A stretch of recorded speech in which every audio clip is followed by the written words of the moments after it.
Hello dear students, welcome back to ISK Easy English. Dear students, ഇന്ന് നമ്മളുടെ രണ്ടാമത്തെ video ആണ് PPTTC യുടെ ജനറൽ ഇംഗ്ലീഷിന്റെ ഫസ്റ്റ് പാർട്ട് ആയിട്ടുള്ള ആദ്യ ഭാഗം ജനറൽ ഗ്രാമർ. അപ്പോൾ ജനറൽ ഗ്രാമറിന്റെ രണ്ടാമത്തെ ക്ലാസ് ആണ് ഇന്ന്. നമ്മൾ ആദ്യത്തെ ക്ലാസ്സിൽ നമ്മൾ ഡിസ്കസ് ചെയ്തത് വേർഡ് ആൻഡ് വേർഡ് ഓർഡർ എന്നുള്ളതായിരുന്നു. അപ്പോൾ അതുമായി ബന്ധപ്പെട്ട് ആ വീഡിയോ കണ്ട ആളുകൾ അവരുടെ സംശയങ്ങൾ ഡൗട്ട്സ് ഉണ്ടെങ്കിൽ എന്ത് ചെയ്യാം, ജസ്റ്റ് കമന്റ് ചെയ്യുക കേട്ടോ. എന്നാൽ നമുക്ക് നിങ്ങളുടെ ഡൗട്ട്സ് നിങ്ങൾ കമന്റ് ചെയ്ത് കഴിഞ്ഞാൽ നമുക്ക് അടുത്ത ക്ലാസ്സിൽ അത് ഡിസ്കസ് ചെയ്ത് നമ്മുടെ ക്ലാസ് അങ്ങോട്ട് നമുക്ക് കണ്ടിന്യൂ ചെയ്യാൻ പറ്റും. നമുക്ക് ഇന്ന് നമ്മൾ ഡിസ്കസ് ചെയ്യുന്നത് ഇന്നത്തെ ടോപ്പിക് ഇന്നലെ വേർഡ് ഓർഡർ, ഇന്നത്തേത് സെന്റൻസസ് എന്നുള്ളതാണ്, സെന്റൻസുകൾ. അപ്പൊ നോക്കുക എന്താന്ന് വെച്ച് കഴിഞ്ഞാല് സെന്റൻസ് എന്നുള്ളതിന്റെ വളരെ ഫേമസ് ഡെഫിനിഷൻ നമ്മൾ ചെറിയ ക്ലാസ്സിൽ നമ്മൾ പഠിച്ചു തുടങ്ങുന്നതാണ്. അതായത് A sentence is A group of words that make complete sense. A sentence is a group of words that make complete sense. ആ പൂർണ്ണമായിട്ടുള്ള ആശയം നൽകുന്ന ഒരു കൂട്ടം വാക്കുകളുടെ ഒരു കൂട്ടമാണ് എന്ത്, സെന്റൻസ്. അപ്പോൾ ജസ്റ്റ് ഗ്രൂപ്പ് ഓഫ് വേർഡ്സ് അല്ല, ആ ഗ്രൂപ്പ് ഓഫ് വേർഡ്സ് നമുക്ക് ഒരു കംപ്ലീറ്റ് സെൻസ്, ഒരു കംപ്ലീറ്റ് ഐഡിയ, ഒരു കംപ്ലീറ്റ് ആശയം നമുക്ക് നൽകും. അപ്പൊ നമുക്ക് അതിന്റെ ക്വസ്റ്റ്യൻ ഇതാണ്: എപ്പോഴാണ് എ ഗ്രൂപ്പ് ഓഫ് വേർഡ്സ് നമുക്കൊരു കംപ്ലീറ്റ് ആശയം തരിക? എപ്പോഴാണ് ഒരു കൂട്ടം വാക്കുകളിൽ നിന്നും എപ്പോഴാണ് നമുക്കൊരു കൃത്യമായിട്ടുള്ള മീനിങ് നമുക്ക് ലഭിക്കുക എന്നുള്ളതാണ്. എപ്പോഴാണ് ലഭിക്കുക? നിങ്ങൾ ശ്രദ്ധിച്ചു നോക്കൂ. ഞാൻ ഇന്നലെ പറഞ്ഞ പോലെ തന്നെ ഏതാനും കുറച്ച് വാക്കുകൾ ഒരു നിശ്ചിത ക്രമമോ ഓർഡറോ ഇല്ലാതെ വെറുതെ ഇങ്ങനെ എഴുതി വെച്ച് കഴിഞ്ഞാൽ അതിന് വല്ല ആശയവും അർത്ഥവും ഉണ്ടാവണമെന്നില്ല. അപ്പൊ എന്താന്ന് വെച്ച് കഴിഞ്ഞാല് ഒരു ഗ്രൂപ്പ് ഓഫ് വേർഡ്സ്, ഒരു കൂട്ടം വാക്കുകളാണെങ്കിൽ ആ കൂട്ടം വാക്കുകളെ ഒരു പെർട്ടിക്കുലർ ക്രമത്തിൽ അല്ലെങ്കിൽ ഒരു പെർട്ടിക്കുലർ ഓർഡറിൽ എഴുതി വെക്കണം. ആ ഓർഡറാണ് നമ്മൾ ഇന്നലെ ഡിസ്കസ് ചെയ്തത്. കാരണം ആ ഓർഡറിൽ എഴുതിയാൽ മാത്രമേ ആ സെന്റൻസിന് മീനിങ് ഉണ്ടാവുള്ളൂ. അപ്പൊ നിങ്ങൾ തന്നെ ഒന്ന് ആലോചിച്ച് നോക്കൂ, ഞാൻ പറയുന്ന കാര്യങ്ങൾ, ഞാൻ മലയാളത്തിൽ സംസാരിച്ചു കൊണ്ടിരിക്കുന്ന കാര്യങ്ങൾ ഒരു ഹിന്ദിക്കാരനോ ഒരു ബംഗാളിയോ കേട്ടാൽ മനസ്സിലാവോ? എല്ലാവർക്കും അറിയാൻ മനസ്സിലാവില്ല, ഇല്ലല്ലോ.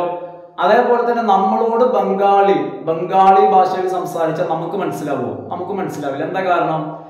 ആ ഭാഷയിലെ വാക്കുകളോ അല്ലെങ്കിൽ അതിന്റെ ഒരു പാറ്റേൺ, അതിന്റെ വേർഡ് ഓർഡറോ കാര്യങ്ങളോ ഒന്നും നമുക്കറിയില്ല.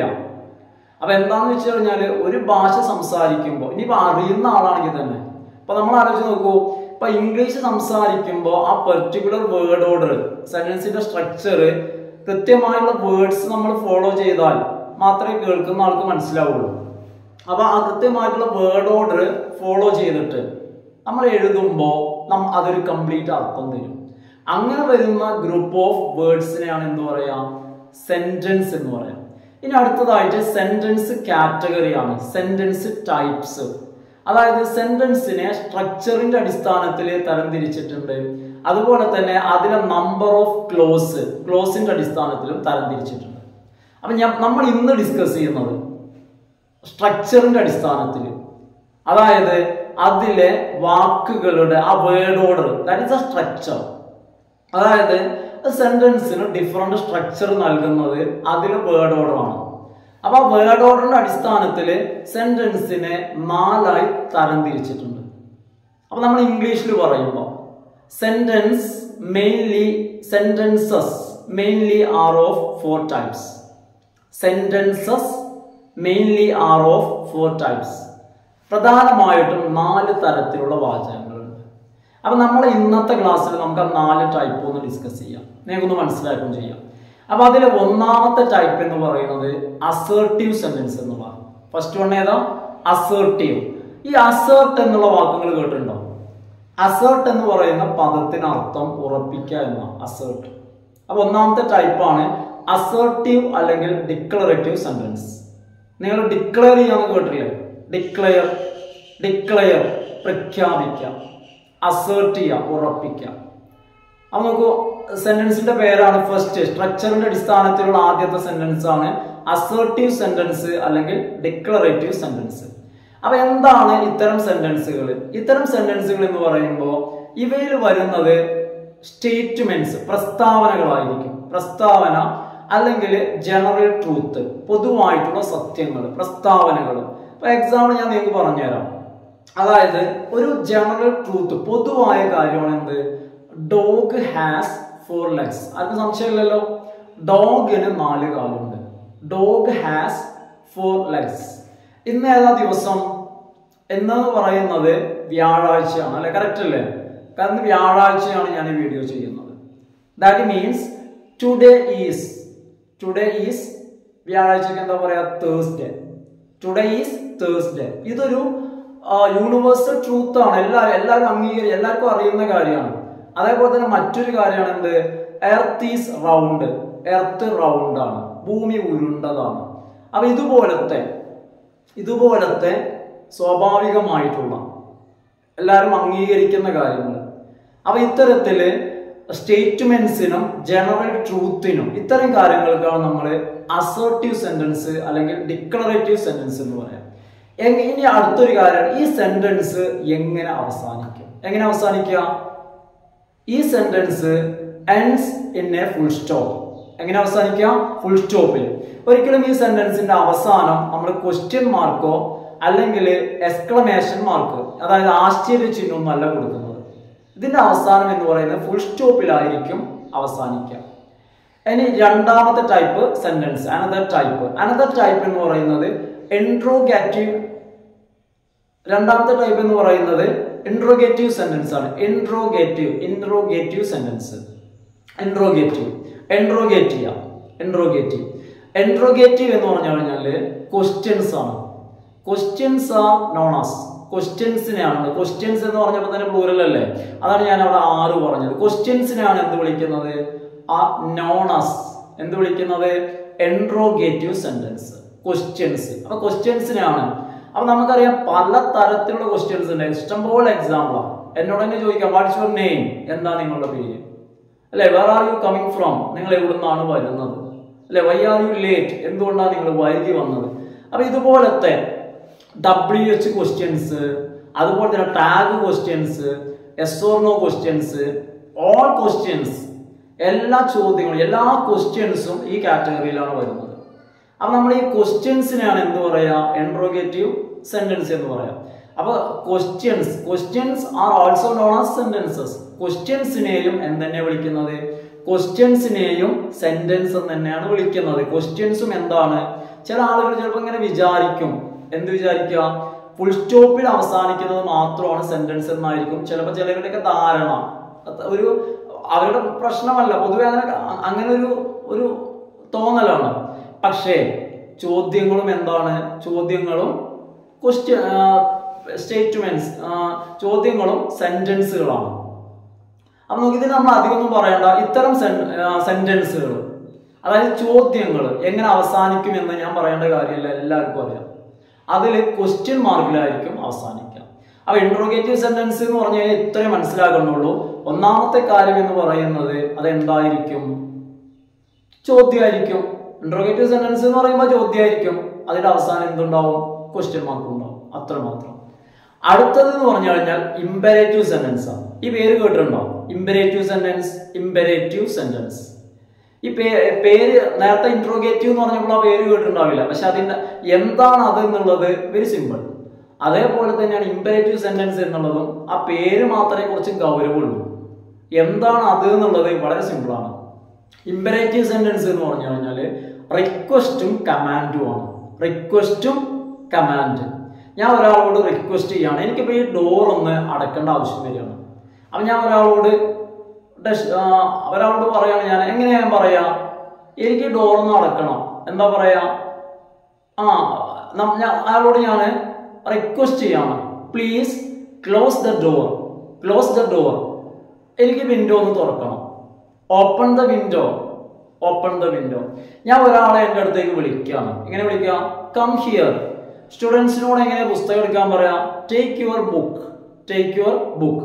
അപ്പൊ ഇത്തരത്തില് റിക്വസ്റ്റുകളും കമാൻഡുകൾക്കുമാണ്. റിക്വസ്റ്റ് എന്ന് പറയുമ്പോൾ അതിൽ എന്തുണ്ടായിരിക്കും? പ്ലീസ് ഉണ്ടായിരിക്കും.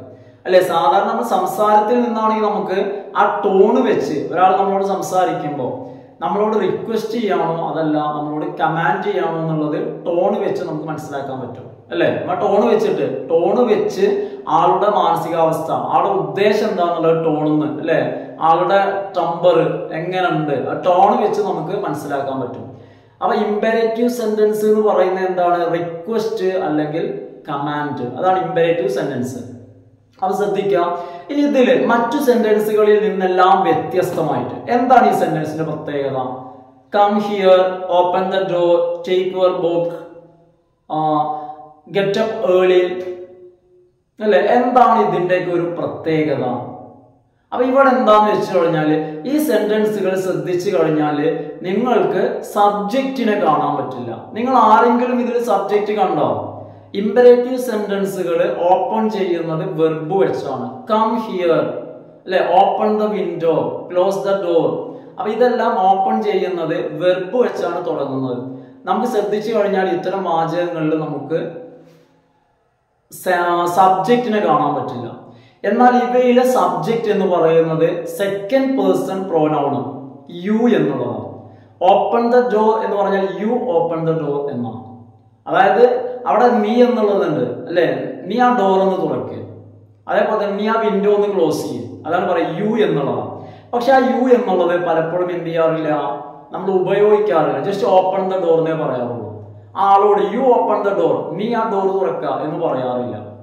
ഇനി അടുത്തൊരു കാര്യം എന്ന് പറഞ്ഞാൽ ഇത്തരം സെന്റൻസുകൾ എങ്ങനെ എൻഡ് ചെയ്യും, എങ്ങനെയാണ് അവസാനിക്കുക? ഈ സെന്റൻസുകളുടെ അവസാനം ഫുൾ സ്റ്റോപ്പ് ഉണ്ടായിരിക്കും. അപ്പൊ നമ്മൾ ആദ്യം പറഞ്ഞ അസേർട്ടീവ് അല്ലെങ്കിൽ ഡിക്ലറേറ്റീവ് സെന്റൻസും നമ്മൾ മൂന്നാമത് പറഞ്ഞ ഇമ്പരേറ്റീവ് സെന്റൻസും ഫുൾ സ്റ്റോപ്പിലാണ് അവസാനിക്കുന്നത്. ഇനി ഈ കാറ്റഗറിയിൽ പെട്ട നാലാമത്തെ ടൈപ്പാണ് എക്സ്ക്ലമേറ്ററി സെന്റൻസ്. എക്സ്ക്ലമേറ്ററി, ഈ എക്സ്ക്ലമേറ്ററി സെന്റൻസ് എന്ന് പറയുമ്പോൾ നമുക്ക് ഉണ്ടാവുന്ന സഡൻ ഫീലിങ്സ്, പെട്ടെന്നുണ്ടാവുന്ന ഫീലിങ്സ്, നമ്മളെ ഇമോഷൻസ്, വണ്ടർ, നമ്മളെ ആശ്ചര്യം അല്ലെങ്കിൽ സാഡ്നസ്, നമ്മളെ സങ്കടം അല്ലെങ്കിൽ സന്തോഷം, ഇതൊക്കെ എക്സ്പ്രസ് ചെയ്യുന്ന സെന്റൻസുകളാണ് എന്ത്? Exclamatory sentence. അപ്പൊ നമുക്ക് പെട്ടെന്ന് നമ്മളെ ഫീലിങ്സ് ആണ്, നമ്മളുടെ ഫീലിങ്സ് എന്ന് പറയുമ്പോൾ അത്ഭുതമാവാം, അല്ലെങ്കിൽ സങ്കടമാവാം, സന്തോഷമാവാം. പെട്ടെന്ന് ഒരു എക്സാമ്പിൾ പറയാം. നല്ല ഭംഗിയുള്ള ഒരു റോസ് ഫ്ലവർ, ഒരു റോസ് ഇങ്ങനെ കാണുകയാണ്. അപ്പൊ നമ്മൾ എങ്ങനെ ആശ്ചര്യപ്പെടുക, നമ്മൾ എങ്ങനെയാണ് അത് കണ്ട് അത്ഭുതപ്പെടുക? Oh what a beautiful flower അല്ലെ, what a beautiful flower rose is, എന്തൊരു മനോഹരമായ ഫ്ലവർ ആണ് റോസ്. ഇനി അതല്ലെങ്കിൽ മറ്റൊരു എക്സാമ്പിൾ ആണ്, നല്ല ഒരു നല്ല ബുദ്ധിമാനായിട്ടുള്ള ഒരു കുട്ടി. അപ്പൊ നമ്മൾ എന്ത് പറയും? How brilliant he is, how brilliant Ramu is, ഓ രാമു എന്ത് ബുദ്ധിമാന എന്ന് നമ്മൾ പറയും. അല്ലെങ്കിൽ നല്ല സ്വീറ്റ് ആയിട്ടുള്ള നല്ല ഭംഗിയുള്ള ഒരു പെൺകുട്ടി, അങ്ങനെ ഒരു പെൺകുട്ടിയെ കണ്ടു കഴിഞ്ഞാൽ നമ്മൾ എന്ത് പറയും? ആശ്ചര്യപ്പെടും. Oh what a lovely girl, what a lovely girl. അപ്പൊ ഇത്തരം സെന്റൻസുകൾ എങ്ങനെയാണ് അവസാനിക്കുക? Exclamation mark. എങ്ങനെ അവസാനിക്കുക? എക്സ്ക്ലമേഷൻ മാർക്ക്, അതായത് ഒരു വര, ചുരുക്കി പറഞ്ഞാല് ഒരു ഒന്നും താഴെ കുത്തും, അല്ലെങ്കിൽ ഐ, നമ്മളെ സ്മോൾ ലെറ്റർ ഐ ഉണ്ടല്ലോ, ഐ എഴുതുമ്പോൾ മുകളിലല്ലേ കുത്തിടുക, ആ കുത്ത് താഴെ ഇടാം. അപ്പൊ ഇത്രയാണ് നമുക്ക്, അതായത് സെന്റൻസ് ടൈപ്പിൽ, അതായത് സ്ട്രക്ചറിന്റെ അടിസ്ഥാനത്തിലുള്ള 4 ടൈപ്പ്. ജസ്റ്റ് ഒന്ന് ചുരുക്കി പറയാം ഏതൊക്കെയാണ്. ഒന്നാമത്തേത് എക്സ്ക്ലമേറ്ററി സെന്റൻസ് അല്ലെങ്കിൽ ഒന്നാമത്തേത് അസേർട്ടീവ് സെന്റൻസ് അല്ലെങ്കിൽ ഡിക്ലറേറ്റീവ്. അപ്പൊ ഒന്നാമത്തേന് 2 പേരുണ്ട്, അസേർട്ടീവ് ഓർ ഡിക്ലറേറ്റീവ്. ഇനി രണ്ടാമത്തേത് ഇൻട്രോഗേറ്റീവ് സെന്റൻസ്. അതെന്താണ്? ഒന്നാമത്തേത് അസേർട്ടീവ് ഓർ ഡിക്ലറേറ്റീവ് എന്ന് പറഞ്ഞു കഴിഞ്ഞാൽ എന്താണ്? അത് സ്റ്റേറ്റ്മെന്റ്സ് ആണ് അല്ലെങ്കിൽ ജനറൽ ട്രൂത്ത് ആണ്. രണ്ടാമത്തേത് ഇൻട്രോഗേറ്റീവ് സെന്റൻസ് എന്ന് പറഞ്ഞാൽ അതിൽ വരുന്നത് ഓൾ ക്വസ്റ്റ്യൻസ് ആണ്. മൂന്നാമത്തേത് ഇമ്പരേറ്റീവ് എന്ന് പറഞ്ഞു കഴിഞ്ഞാൽ റിക്വസ്റ്റ് അല്ലെങ്കിൽ കമാൻഡ് ആണ്. നാലാമത്തേത് എക്സ്ക്ലമേറ്ററി സെന്റൻസ് എന്ന് പറഞ്ഞാലോ അതിൽ വരുന്നത് സഡൻ ഫീലിങ്സ് ആണ്. അപ്പൊ നമ്മൾ 4 ടൈപ്സ് സെന്റൻസസ് ആണ് നമ്മളിവിടെ ഡിസ്കസ് ചെയ്തത്. അപ്പൊ നോക്കൂ, നമ്മൾ ഇന്നത്തെ ക്ലാസ് നമ്മളിവിടെ വൈൻഡ് അപ്പ് ചെയ്യാം. നിങ്ങൾക്ക് ഡൗട്ട്സോ മറ്റോ കാര്യങ്ങളോ ഉണ്ടെങ്കിൽ കമന്റ് ചെയ്യുക. അതുപോലെ തന്നെ ഞാൻ കഴിഞ്ഞ വീഡിയോയിൽ പറഞ്ഞ പോലെ നമ്മുടെ ചാനൽ ഒന്ന് വളരണ്ടേ. അപ്പൊ നിങ്ങൾ എന്ത് ചെയ്യുക? ഒന്ന് ലൈക്ക് ചെയ്യുക, അതുപോലെ തന്നെ കമന്റ് ചെയ്യുക, അതുപോലെ തന്നെ പറ്റുന്നവർക്കൊക്കെ ഒന്ന് സജസ്റ്റ് ചെയ്തിട്ട് നമ്മളൊന്ന് സപ്പോർട്ട് ചെയ്യുക, ഹെൽപ്പ് ചെയ്യുക. Thanks for watching.